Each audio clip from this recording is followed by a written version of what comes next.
I knew the writing was on the wall the second my primary admin tag vanished from the dashboard, like a ghost in the system. No memo, no warning. One minute I was the last line of defense on our enterprise demo stack. The next I was just Delaney from support. That tag wasn't just a title. It was 5 years of blood, sweat, and weekends I didn't get back. I built that scaffolding from scratch, authentication chains, sandbox locks, auto-reset triggers, all the quiet little gears that made the Yesterwave demo run smoother than a whiskey on ice. And now, some slick-haired motivational poster of a man named Bryce strolled in like he invented JavaScript and started poking around like my systems were his playground. I didn't say anything, not at first. Just smiled through his fake friendly collaboration syncs while he subtly rewrote job titles and reassigned half my workflows to his little army of junior hires. One of them actually asked me if automation meant I just pressed buttons. Bless his heart. And hey, while you're here and we're being real, take 2 seconds to tap that subscribe button and throw a like on this. I know 90% of y'all are listening like I used to eat M and MTKS during staff meetings, quietly and anonymously. But your support, it keeps this going. And I promise it only gets juicier from here. Now, back to the disaster. It was subtle at first. Access logs started glitching. I get pinged about demo prep, then uninvited an hour later. Meeting agendas showed system infrastructure TBD, even though I'd been running those roadmaps since before Bryce knew where the coffee filters were. Then came the big one. I opened the internal credential manager one morning and saw that my name had been removed from the critical admin chain registry. No email, no escalation, just gone. Like a dry erase marker across a tombstone. That was the moment I stopped hoping things would get better. I didn't cry. I didn't rage. I opened up my private logbook, flipped to a clean page, and wrote down the date. Then I did what every woman in tech learns to do before the world teaches her to. I documented everything, every bypass, every schema tweak. Every time he claimed credit for patch I deployed solo while he was tweeting about culture shifts. I even documented my own replacements. Bryce liked to brag about ownership culture, but never once asked where the keys were kept. And honey, I had the keys. Literal, metaphorical, and encrypted. See, here's the part he never understood. That technical glue he mocked, that glue was intelligent, strategic, legal. I'd built fail-safes not because I didn't trust my team, but because I knew how fast these boys rotated through, breaking things and blaming the women who cleaned it up. Every automation ran on a chain of validation that included biometric override, my biometric override, buried in a sandbox environment so clean it could have passed an FDA audit. And unless someone dug real deep, they'd never notice that without my explicit token authentication, the demo would eventually time out into lockdown. But I wasn't planning revenge. Not then. I just wanted to leave clean. Let them flounder for a bit, figure out how deep the well ran. I even drafted a goodbye email, professional, buttoned up, timestamped, and backed up. It included everything they'd need to run the next round of demos without me. All they had to do was read it. Just read it. But people like Bryce don't read. They present. They swagger. They assume the system will always work because someone like me is buried underneath it. So yeah, I let him think he won. He started fading me out of calls, assigning my tickets to interns, announcing changes I wasn't even CC'd on. One time he introduced himself to a partner as head of platform infrastructure. I was standing 5 feet away. My jaw twitched. My smile didn't. By the end of that week, I had my desk boxed up, not because I was fired. Not yet, just prepared. I knew it was coming. You can smell layoffs in the HVAC like mildew in July. HR gets skittish. Office managers stop restocking your almond milk. Bryce started ending every meeting with "We'll circle back," and my Jira access mysteriously broke right after I flagged a security gap. They were pushing me out like I was a slow-moving virus in the system, but viruses adapt, and some just wait. I wasn't going to sabotage anything. That's not my style. But I was going to let gravity do its job. And the thing about gravity, it doesn't care how shiny your loafers are. When it hits hard. The day Bryce told the team that Delaney's legacy systems are officially sunset, I was standing right there, clutching a half-warm coffee, listening to a 26-year-old junior dev named Cam mispronounce my own file structure while pretending he'd built it. Legacy systems, he called it, like I was a rotary phone wrapped in a cardigan. Like the same code base that had landed us 3 enterprise clients last year wasn't still the backbone of every successful demo we'd ever run. Bryce smiled while Cam stammered through the presentation, like a proud dad watching his golden retriever almost spell a word. He used my diagrams. He quoted my schema comments. And I sat in the second row, smiling so tightly my molars cracked. Modernization. Bryce kept calling it. His new favorite word, like a breath mint he popped before every condescending stand-up. What he meant was rebranding, taking my 5 years of work, slapping a trendy font on the slide deck, and handing it to the least qualified person in the room. I watched as my sandbox environments were migrated poorly into a Frankenstein dev stack with Future Ready scribbled in Comic Sans. It was like watching someone try to hotwire a Tesla with a spork. Then came the real slap. We'd been prepping for the Series B pitch for months. The live demo was our baby, custom-built with modular failovers, invisible API call sequencing, and real-time simulated data pulls. My code, my structure. I had fine-tuned every edge case to perform like a Broadway show. So when the prep meeting invite went out and my name wasn't on it, I laughed. Out loud. I thought it was a mistake. Spoiler, it wasn't. I asked Bryce directly. Hey, just checking, should I be in that prep call for Thursday? The demo's running on my framework, he smiled. The kind of smile that lives between a dental ad and a knife fight. Nah, I think Logan's got it. We're trying to elevate new voices. Appreciate your help getting it stable, though. Logan. The same guy who once asked me what a staging server was. The same guy who once deployed a dev-only branch to production because he liked the button colors better. Elevate new voices. That's corporate for sit down and shut up, but thanks for building the rocket. Later that night, I checked the updated access schema doc Bryce circulated. My name, gone. Replaced by something called Security Migration Plan. Phase 1, and guess who was listed as lead? Yep. Bryce. The footnote citing core reauth strategy transitioned to Logan M. Transitioned, like my work was some seasonal desk plant they could hand off. It took everything in me not to respond. But instead, I logged into the admin dashboard, quietly, calmly, like a surgeon before the first cut, and there it was. Still there, still intact, still untouched. Root admin on the demo stack. My final safety hook. A silent, secure gate that required biometric confirmation, mine, to fully unlock the authentication scaffold in live pitch mode. I'd built it years ago, back when a client accidentally nuked a live demo with a misfired login attempt, and our whole infrastructure nearly melted. Since then, I'd hard-coded that extra layer into every iteration. Legally, transparently, documented, and ignored, apparently. They never revoked it because they never bothered to learn it existed. Because in Bryce's world, systems don't have authors, just appear, pre-chewed and sanitized, ready for the next ego to ride them into glory. So I sat back, and I sharpened my exit like a blade. I started forwarding Bryce's contradictory Slack messages to my personal archive. I screen-captured calendar invites that overlapped demo rehearsals with team wellness time. I saved the version history of every doc he rewrote with his name slapped on top. I even kept a folder of every bug ticket I'd quietly fixed while he was busy pitching vaporware to finance. And through it all, I kept smiling. Outwardly agreeable, the dependable ghost in the background. Because here's the thing about being erased, if they think you're gone, they stop watching you. And if they stop watching, you can start documenting. Every fake credit, every access error, every quiet failure ticking like a time bomb underneath that shiny PowerPoint of his. Let him have his spotlight. Let them all applaud while he lights the stage with a flamethrower. I just made sure the smoke alarms were still wired to me. It was 2:37 a.m. when I opened the sandbox. Not because I was panicking, no, that ship had sailed. This was surgical, precise, like sealing a vault before a flood. The Canary Protocol wasn't some secret sabotage script or self-destruct drama. It was insurance. Quiet, legal, and already buried in a security white paper Bryce never read. Hell, I wrote it. The sandbox was clean, isolated, untouched by his migration warriors, as he called them in a Slack thread so cringe I almost printed it just to burn it. I moved the critical automation sequences, the heartbeat of the live demo stack, into a parallel instance that mirrored every pulse, every check, every glorious bit of auth choreography I'd perfected over 5 years. Except this time, I added one line to the boot chain. Require biometric token, Delaney R just that. No fireworks, no alarm bells, just a gate with a lock that only recognized me.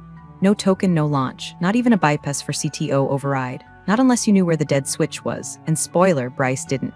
I encrypted the protocol twice. Logged it to our compliance system with a 6-month expiration date. Completely above board. Wouldn't stop anything as long as they followed the steps. The ones in my documentation. The same documentation nobody ever read because it wasn't wrapped in a PowerPoint and narrated with a smirk. Then I tested it. I ran a dry sequence against the dev mirror and watched it hum to life like a tuned engine. Perfect. Secure, elegant, and now mine. The next day, Bryce scheduled a pre-pitch demo with a small VC firm. I wasn't invited, naturally, but I sat at my desk anyway, earbuds in, pretending to troubleshoot ticket queue 1987, which was just an empty shell I created to justify sitting still. At exactly 2:04 p.m., the system chirped. Demo authentication started. The system worked. Seamlessly. I hadn't revoked anything yet. Bryce strutted around like he'd just invented the concept of uptime. Logan was fidgeting at the keyboard like he'd been asked to land a plane. I sipped my tea and smiled. Because I knew the moment I pulled my token, really pulled it, the next time that demo hit live mode, silence. That's when it hit me deep in my gut, not as vengeance, but as clarity. I wasn't mourning anymore. I wasn't even angry. Just coldly done. There's a point where your self-respect kicks in like a steel toe to the ribs, and suddenly you're not chasing the job, the validation, or the illusion of team anymore. You're watching it all with the detachment of someone who's already walked through the fire and come out crispy on the other side. So I started building my final exit file. I logged every change I'd made to the demo architecture, every transfer, every credential update. Not in the public repo, oh no, in a private, time-stamped vault with receipts. I wrote the email that would go out the minute I walked out the door. Polite, professional, painfully clear. Subject line, live demo authorization dependencies. Nothing dramatic, just bullet points. Because drama is for people who still think someone's listening. I even added a note: this configuration assumes retained access by primary admin. If changes are made, please ensure MFA continuity is updated per protocol. It was like leaving a banana peel in the middle of a runway with a sign that said, please watch your step. If they slipped, that was on them. At night, I started packing the small things from my desk. Not the usual dramatic box, but the quiet stuff, the emergency chocolate, the framed photo of my old dog, Jasper, my backup flash drive with vintage builds from the first time we pitched this damn software. I took down the post-it that said stay low, move quiet, hit hard when it counts. My logbook, that came home with me, hardcover, no label. Just page after page of timestamps, admin notes, and tiny observations. Like June 14, 9:13 a.m. Bryce reassigns login testing to Cam. Cam breaks staging server, no one notices. July 3, 4:52 p.m. migration plan doc updated, my name removed. Logan adds cartoon shark as watermark. July 15, 1:06 a.m. Canary protocol mirrored. Sandbox secure, token tested. System green, I wasn't paranoid, I was prepared. I had no idea what was keeping the lights on.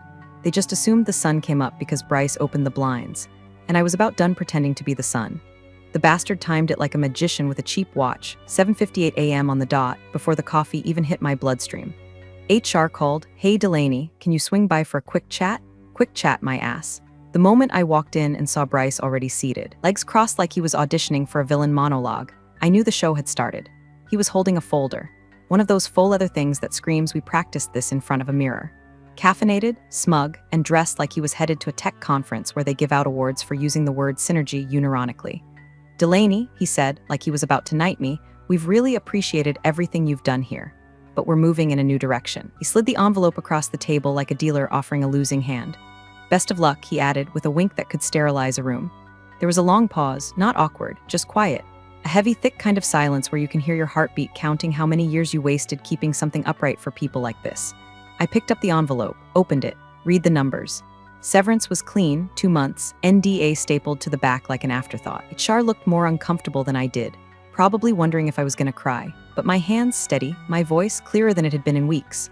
Thank you, I said, genuinely, because I meant it. Then I reached into my pocket and placed my badge on the table right next to his coffee cup. I turned, walked out. No door slam, no glance back. But before I made it past the elevator, I pulled out my phone. Opened my email drafts, click send. Subject line, live demo authorization dependencies timestamp, 7:59 a.m. I knew exactly what was in that email. Bullet points. Clean, surgical, no fluff. Just truth, live demo scaffold requires primary admin biometric confirmation. Token ID. Delaney R. failover backup sequence. Expires 72 HRS post-access revocation documentation for alternate activation. Requires elevated clearance and MFA update failure to follow will result in access halt per Canary protocol v4.6. I had sent versions of it before. Tucked in tech documentation, footnotes, and quarterly maintenance memos. Nobody ever read them, but this one, they'd have no excuse. It hit every inbox of relevance: CTO, security lead, platform engineering, and of course, Bryce. HR held the elevator door for me. I smiled, they didn't. By 8:03 I was outside. The morning air was cool, sun barely peeking over the edge of the parking garage. I stood there for a second, breathing in freedom and carbon monoxide. Then I drove home. There's something unnervingly peaceful about walking out of a building for the last time when you know they still think you were just background noise. Just the glue girl, the process person, the one who keeps things stable while they color in charts and pat themselves on the back for pushing things forward. They'd fired the wrong person. But they wouldn't know that, not yet. Not until 9:01 a.m. And by then, I'd be 3 sips into a cup of tea, watching the morning news and deciding whether or not I felt like answering their calls. Spoiler, I didn't. 8:45 a.m. sharp, and they were already in the boardroom polishing each other's egos. The big meeting, the one Bryce kept calling the cathedral moment. Series B funding, multi-million-dollar pitch. All that VC dry powder stacked like gunpowder in suits and espresso shots, ready to ignite the moment that demo went live. Bryce had been rehearsing his lines all week. I knew because I found a scribbled outline in the printer tray that said open with vision. Mention scale, say real time at least 5 times. That man could sell sand to a drowning man if you gave him a clicker and enough buzzwords. So there he was, waltzing to the head of the table like he owned the air in the room. His shirt too tight, his grin even tighter. Across from him sat the CEO, looking bored but expectant. Next to her were three senior partners from Blackfire Ventures, two faces from Silver Arches Capital, and someone from the board pretending not to be checking his phone. All of them waiting, watching, assuming everything behind the curtain would just work, because it always had. Logan, bless his terrified little heart, was posted up at the monitor like a deer driving a stick shift. Bryce nodded at him, this theatrical, exaggerated nod like he was passing the torch instead of lighting the fuse on a time bomb. "Go ahead," Bryce said. His voice rang through the room like an actor on opening night. "Let's show them what we've built." Miles away in my kitchen, I finished my coffee. French press, black, no sugar, still in my pajama pants. Jasper's old dog collar sat on the windowsill. I gave it a little tap for luck. Then I opened my laptop, logged into the private Canary dashboard, and toggled the token from active to revoked. MFA dependency disabled. At exactly 8:47 a.m., just like I designed, I didn't do it out of anger. I wasn't giggling like some cartoon villain. I wasn't even emotional. I just flipped a switch, removed myself from the equation. Because that's what they wanted, right? A world without Delaney. A system without the person who understood why it worked. Well, good luck, gentlemen. The demo sequence had a buffer.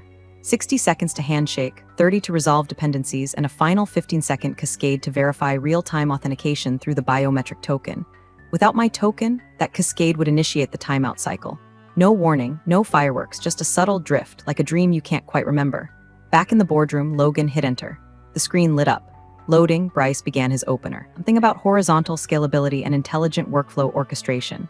He used the word synergize, twice, but the screen, still loading, the cascade had begun. See, this is what they don't teach in those startup boot camps. Systems don't fail with fire. They fail with quiet, with blinking cursors, with frozen UIs, with boards full of VCs silently staring at a screen that's supposed to sing and instead just stares back. 8:50 a.m. Refresh the Canary dashboard.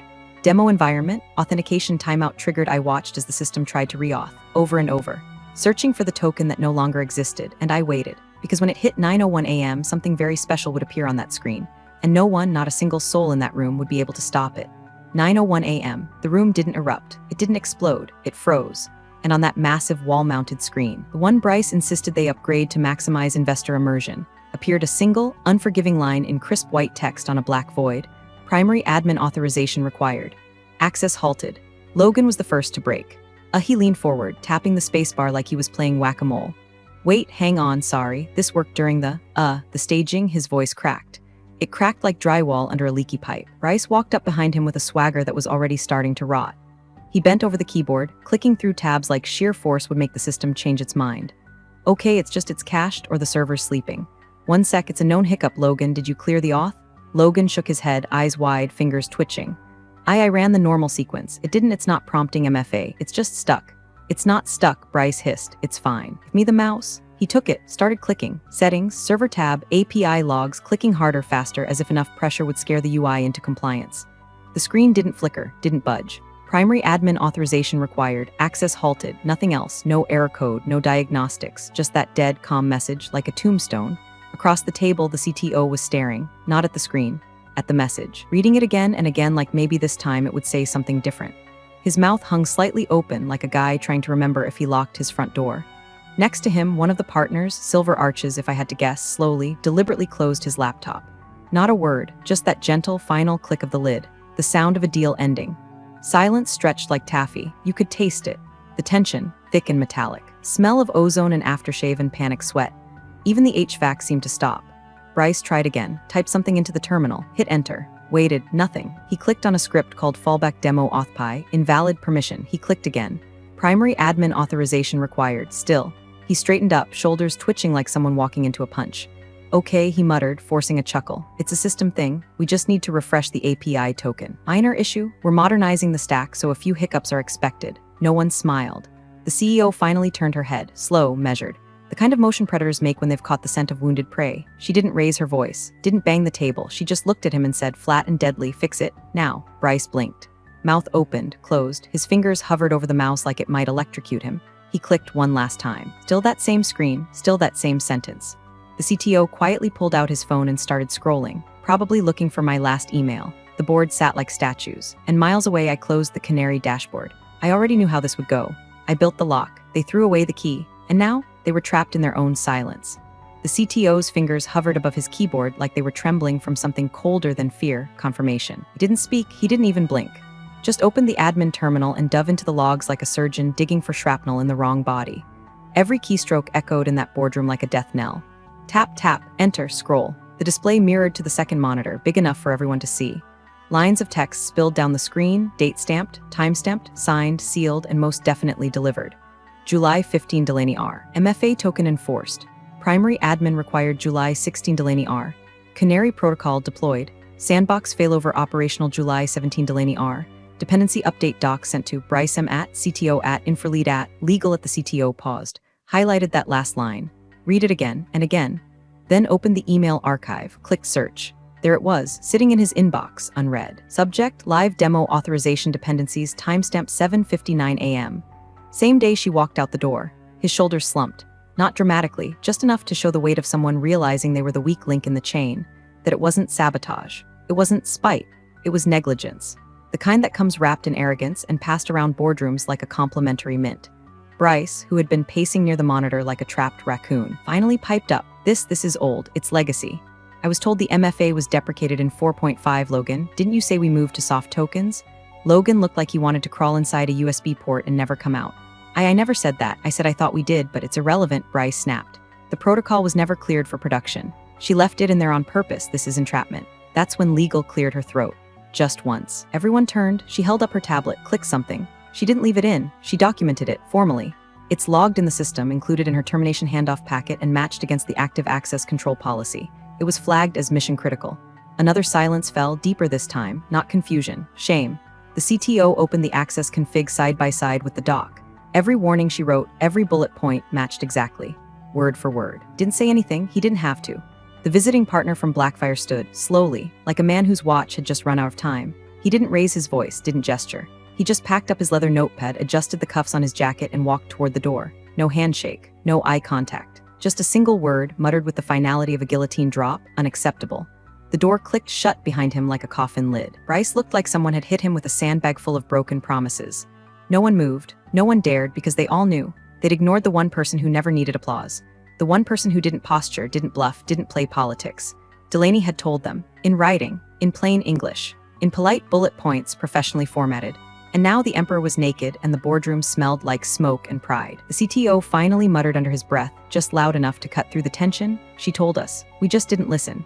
The collapse wasn't cinematic. No explosions, no fire alarms. Just silence, followed by the soft, wet crunch of egos folding under pressure. By 9:28 a.m., the email from Blackfire Ventures hit the CEO's inbox with a subject line that might as well have been written in blood. Withdrawal. Series B proposal yesterday of the body was one sentence. We no longer have confidence in the leadership or infrastructure readiness at this time. No signature. No soft landing. By 9:45, Silver Arches canceled their follow-up. At 10:02, an internal calendar invite titled Postmortem Prep Demo Incident was sent company-wide. At 10:09, Bryce was placed on administrative leave, a phrase so sterile it almost sanitized the room. HR escorted him out while he babbled something about how the system wasn't supposed to even be active. This was a miscommunication. Delaney didn't loop me in. Logan dropped the ball. The CTO signed off. No one argued. No one defended. I just watched him go, holding a reusable water bottle and a face that aged 5 years and 15 minutes. And the CTO, God bless the man, just kept staring at the monitor, like the logs might suddenly rearrange themselves and absolve him of ignoring the woman who had held the ship together with duct tape and discipline. She told us, he muttered again, as if repeating it might summon a portal back in time. She told us. We just didn't listen. It was chaos in the war room. Screens blinking, phones vibrating, legal spinning up damage control, marketing trying to decide whether to issue a statement or pretend none of it happened. The conference line buzzed with silence as the remaining partners ghosted one by one, dropping off like flies leaving a corpse behind. The CEO stood by the window, arms crossed so tightly it looked like she was holding herself together by force. For the first time in her tenure, she didn't have an answer, didn't have a strategy. Just one name she kept whispering under her breath like a Hail Mary on fire, Delaney. She stepped out, pulled her personal phone, dialed, across town in a small condo 2 floors above a bakery that made a criminally good cinnamon roll. My phone buzzed on the kitchen table. I glanced at the screen. CEO's name, company number. I let it ring once. Then sent it to voicemail. No hard feelings, just boundaries. Back at HQ, the CEO stared at the screen. Tried again. Same result. She didn't leave a message. What could she say? Sorry we erased you. Sorry we called your work legacy and handed it to interns. Sorry we needed you only after we kicked you to the curb like expired yogurt. Meanwhile, I was slicing an apple. Real sharp knife. Real slow pace. The morning light hit my countertop like a blessing. I wasn't celebrating. I wasn't even smiling. Just breathing like I hadn't in years. They had everything they needed to avoid this. Every document, every warning, every system map. They chose swagger over safety, hype over humility. And now they were left with silence. And I was left with peace. The patio was quiet, save for the wind teasing the leaves and the occasional hum of a lawnmower a few yards over. I sat cross-legged on the faded cushion of a chair I kept meaning to replace, book open, coffee cooling in the sun. The sky was a soft, stupid blue, indifferent, perfect. My phone buzzed again and again and again. I didn't check it right away. I finished the chapter, took a sip, ran my thumb down the spine of the book like it was a long-lost friend. Then I picked up the phone and opened my inbox. 47 new emails, subject lines stacked like desperate prayers. Please respond ASAP, need your help urgently, six-figure consulting, offer flexible terms, critical platform lockout, immediate need, can we schedule just 10 minutes of your time? And then, buried near the top, the real confession. We're so sorry, we didn't know. You were right, I opened it, not out of curiosity, just to make sure I was seeing what I thought I was. The message was short, rambling, a digital stumble. Delaney, we realize now how integral your systems were. We were unaware of the MFA dependencies and the Canary protocol. The documentation has since been reviewed. Please, just 10 minutes of your time could unlock the demo and save the quarter. We're prepared to compensate you handsomely for your time. This is bigger than pride. Please help us. I stared at it for a full minute. No anger, no glee. Just the surreal calm that comes when you've been vindicated by your own silence. I tapped reply, typed I left it documented, then hit send. Simple, clean, unapologetic, because the truth is I didn't want revenge. I didn't want groveling or groan-worthy redemption arcs or some overcooked apology Zoom with the board looking sheepish in button-downs. I didn't want their money. What I wanted, what I needed was this, to know I hadn't imagined it. No, I wasn't crazy for caring that much. To know the glue had a name. I scrolled back up, selected the thread and tapped delete. Inbox cleared, final silence. I set the phone down, turned the page and kept reading. The world didn't spin faster. No angel chorus. Just wind and leaves and the warmth of knowing the building hadn't crumbled because I'd burned it down. It collapsed because they pulled out the cornerstone and thought the walls would hold anyway. Some lessons come cheap. Some cost you everything you thought you could ignore. Me, I paid early. Now I read in peace. Thanks for watching, you cubicle warriors. Hit that subscribe button. Unless you're my old boss, then you're on your own. Revenge of the Coffee Pot strikes again.